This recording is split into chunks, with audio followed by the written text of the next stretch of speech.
क्या हर मनुष्य के पूर्व जन्म का प्रभाव इस जन्म में होता है? मनुष्य का जीवन जितना सरल प्रतीत होता है, उतना ही जटिल, रहस्यमय और गहराई से भरा हुआ है। हमारे चारों ओर जो कुछ घट रहा है, वह केवल वर्तमान की घटनाओं का परिणाम नहीं है, बल्कि वह उन कर्मों का प्रभाव है जो हमने कभी अतीत में, संभवतः किसी अन्य जन्म में किए हैं। भारतीय संस्कृति, धर्म और दर्शन इस विषय पर अत्यंत गहन और विस्तृत दृष्टिकोण प्रदान करते हैं।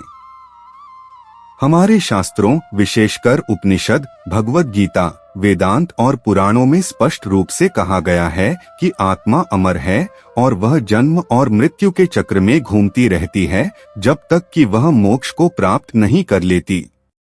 इस जीवन का प्रत्येक क्षण, हर परिस्थिति, हमारे आसपास के लोग, हमारे अनुभव, हमारे दुख और सुख, सब कुछ कहीं न कहीं हमारे पूर्व जन्म के कर्मों से जुड़ा हुआ होता है।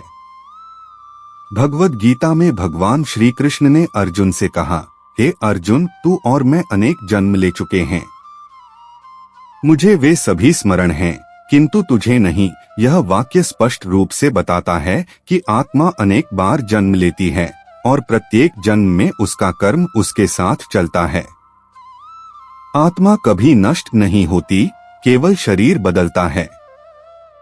जब एक शरीर को आत्मा त्याग देती है, तो वह अगले शरीर में प्रवेश करती है और उसी के साथ उसके संचित कर्म भी उस नए जीवन का प्रारब्ध बन जाते हैं। ये प्रारब्ध कर्म ही उस जीवन की परिस्थितियों, परिवार, शरीर, बुद्धि, गुण, दोष, प्रवृत्तियों और पूरे जीवन पथ को निर्धारित करते हैं। हमारे यहाँ कर्म को 3 भागों में बांटा गया है: संचित कर्म, प्रारब्ध कर्म और क्रियमाण कर्म। संचित कर्म वे हैं जो आत्मा ने अपने अनेक जन्मों में एकत्र किए हैं। प्रारब्ध कर्म वे हैं जो इस जन्म में फल देने के लिए तैयार हैं और जिनके आधार पर यह जन्म मिला है। और क्रियमाण कर्म वे हैं जो हम इस जन्म में कर रहे हैं, जिनका फल हमें इस या अगले जन्म में मिल सकता है। यही कर्म सिद्धांत है जो यह स्पष्ट करता है कि हम जो कुछ भी आज हैं, वह हमारे कल के कर्मों का परिणाम है, और जो हम आज करेंगे वह हमारे भविष्य का निर्धारण करेगा, चाहे वह भविष्य इसी जीवन में हो या अगले जीवनों में। इस सिद्धांत को समझने के लिए हमें जीवन की विविधताओं को देखना चाहिए। कोई व्यक्ति अत्यंत निर्धन घर में जन्म लेता है, तो कोई समृद्धशाली परिवार में। कोई बच्चा जन्म से ही रोगग्रस्त होता है, तो कोई अत्यंत स्वस्थ और तेजस्वी होता है। किसी को बिना अधिक प्रयास किए सफलता मिल जाती है, जबकि कोई अपने पूरे जीवन में संघर्ष करता रहता है। कोई बच्चा बचपन से ही संगीत, कला या विज्ञान में असाधारण रुचि और प्रतिभा प्रदर्शित करता है, जबकि अन्य सामान्य होते हैं। क्या यह सब केवल आनुवंशिकता या सामाजिक परिस्थितियों का परिणाम है? नहीं, भारतीय दर्शन कहता है कि इन सब के मूल में उस आत्मा के पूर्व जन्मों के संस्कार और कर्म होते हैं। भारतीय ग्रंथों में ऐसे अनेक प्रसंग हैं जहां पूर्व जन्म के कर्मों ने वर्तमान जीवन को गहराई से प्रभावित किया। महाभारत में विदुर को धर्मराज यम का अवतार माना गया है और उनके जीवन में संतुलन, नीति और धर्म की जो गहरी समझ थी, वह उनके पूर्वजन्म के अनुभवों का ही परिणाम थी। श्रीमद् भागवत में राजा भरत की कथा प्रसिद्ध है, जो अपने अंतिम समय में एक हिरण के प्रति अत्यधिक मोह के कारण अगले जन्म में हिरण बने। इसी प्रकार रामायण में कैकेयी का स्वभाव, मंथरा की भूमिका, विभीषण की नीति और रावण की विनाशक प्रवृत्ति, सब कुछ उनके पूर्व जन्मों के कर्मों की परिणति मानी गई है। हमारे जीवन में जो लोग आते हैं, वे भी केवल संयोग नहीं होते, वे हमारे ऋणानुबंध का हिस्सा होते हैं।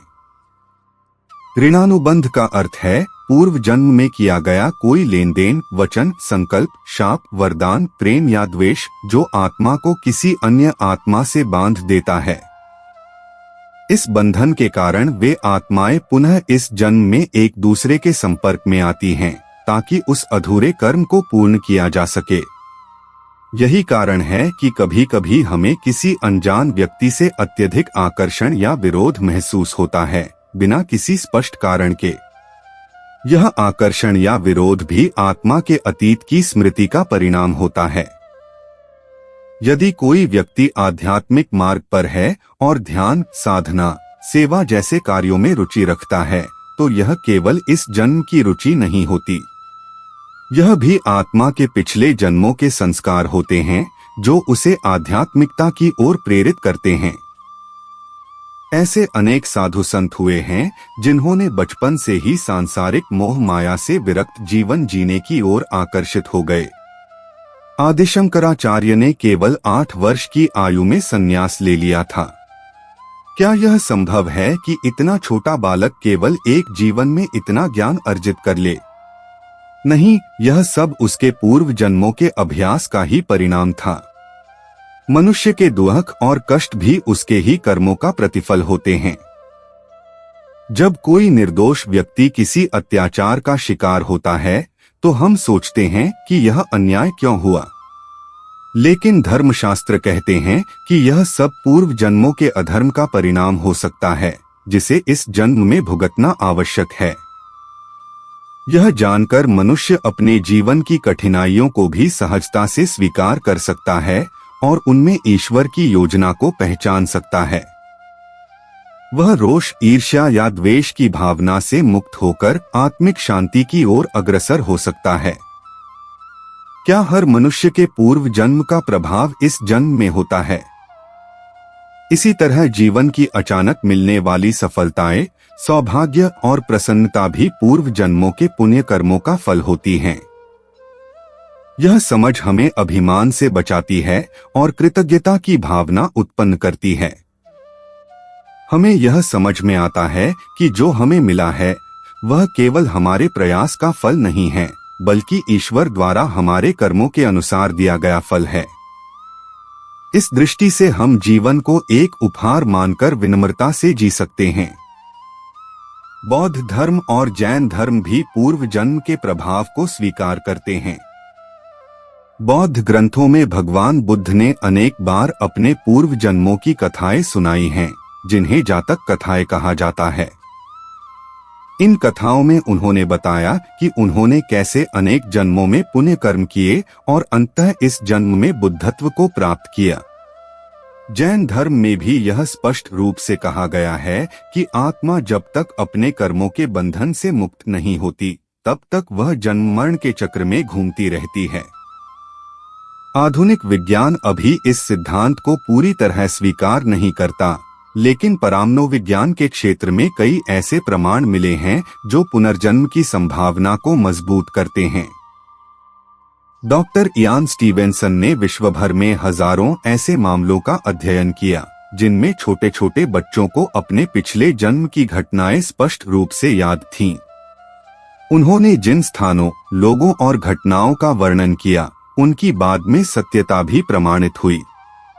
भारत में भी ऐसे कई बच्चे मिले जिन्होंने अपने पूर्व जन्म के माता पिता, घर और मृत्यु की घटनाओं को पहचान लिया।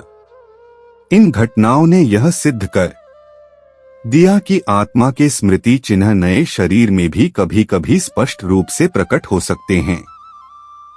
भारत के संतों और योगियों ने भी पूर्व जन्म और कर्म के सिद्धांत को स्वीकार किया है। संत कबीर ने कहा, जैसा बीज बोएगा वैसा ही फल पाएगा। यह पंक्ति न केवल इस जीवन पर लागू होती है, बल्कि भविष्य के जीवनों पर भी। यही कारण है कि संतों ने सदा सत्कर्म, सेवा, ध्यान, भक्ति और आत्मचिंतन को जीवन का अंग बनाने की सलाह दी। उन्होंने यह सिखाया कि हमें अपने हर कर्म को सोच समझकर करना चाहिए, क्योंकि वही कर्म हमारे भविष्य की नींव बनेंगे। यह कहना पूर्णतः उचित होगा कि हर मनुष्य का यह जीवन, उसका शरीर, उसका भाग्य, उसके संबंध, उसका दुख सुख, सब कुछ उसके पूर्व जन्म के कर्मों का ही परिणाम है। यह कर्मों की जटिल लेकिन न्यायपूर्ण व्यवस्था है, जिसमें कोई भी घटना बिना कारण के नहीं घटती। यह समझ हमें जीवन के प्रति एक परिपक्व दृष्टिकोण देती है। हम जान पाते हैं कि हमें दूसरों को क्षमा करना चाहिए, जीवन की हर परिस्थिति को स्वीकार करना चाहिए और ईश्वर की इच्छा में विश्वास रखना चाहिए।